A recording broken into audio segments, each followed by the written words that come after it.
I'm Bleeding Critic. Welcome to Scary Stories UK.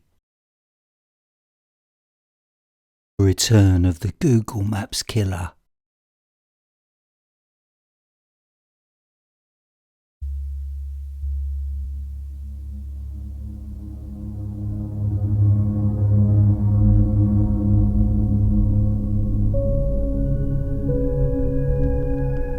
You reached out and confided in me about your predicament. You even remembered that first time on that dating site when you first chatted to him. Friday night, 15th of February 2009. He suggested he moved in with you, and he did in May the same year. It wasn't long for you to realise he was a full-blown alcoholic. He was knocking back 36 beer cans a day. Then September comes and you kicked him out. You blew up at him. Good on ya. He got sober, proved to you he can change. And after a year of being dry, you married him, didn't ya? That was the best year, wasn't it? Then the mind games and manipulation started. You told me a disgusting catalogue of his bullying which took a toll on you, both physically and mentally. His constant put-downs, ridiculing you, grinding you down. And for all this pain and the medication you had to take, you still managed to get up and go to work. He refused to acknowledge anything was wrong. And I noticed you tried and tried talking to him, but he just brushed you to one side, like you were a bad smell. You had become so sick and partially disabled. And I understand you currently take a drug to stop you from crying all the time. He has left you penniless and in debt, and what really is gut-wrenching is that the motherfucker earns $65,000 a year. Your narcissistic husband has finally walked out on you because of your illnesses. He didn't have 1 ounce of decency inside of him to do the right thing and stand by you in your darkest hours. You know karma will pay him a visit for abandoning you during the worst time of your life. You're going to have a hernia surgery, kidney stone surgery and a hysterectomy. That's when you needed him the most, but what grates me is this. You were there for him. You took him in when he was nothing more than a drunk. And ever since he got sober 11 years ago, he's just become a mean, bitter man. And yet you still go to work because you have to. You've got no other option.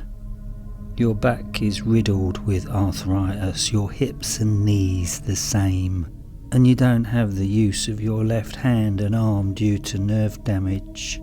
Some days you say you can barely walk, but you still rise. You told me he's superficial, likes materialistic things in life over love, affection and empathy. You know what? I don't like him. He's a coward and a total waste of flesh. You had no idea where he lives, so you sent me a photograph of him and that's all I needed. Well, I have some good news for you. It didn't take me long to track him down. I did my research and studied Google Maps.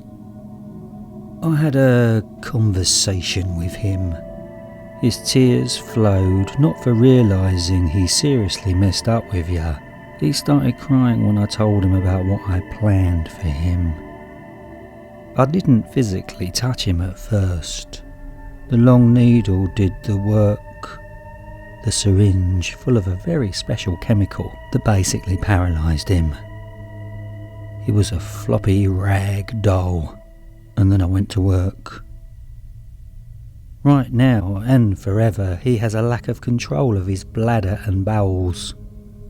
You see, I severed his spinal cord at his lower back. Now he is a paraplegic.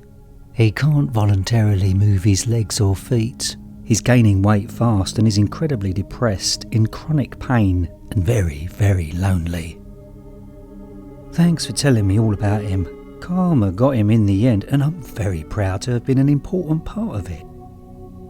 Now it's time for you to recover and fall in love with your future. He's in the past now, just a bad memory. And he will forever be paying the price for not being there when you needed him the most. I am the Google Maps killer, and one thing I can't tolerate is cowards, especially bullies, and the ones who aren't loyal. So no more tears now. He's gone from your world and severely punished. And by the way, I also emptied his bank account and transferred everything into your account, which will cover the debt he caused and will enable you to embrace a new chapter in your life. I'll keep him breathing as long as possible until I have to punish another idiot. But in the meantime, if you look under your pillow, I left some of his nicotine-stained teeth I pulled out for good luck.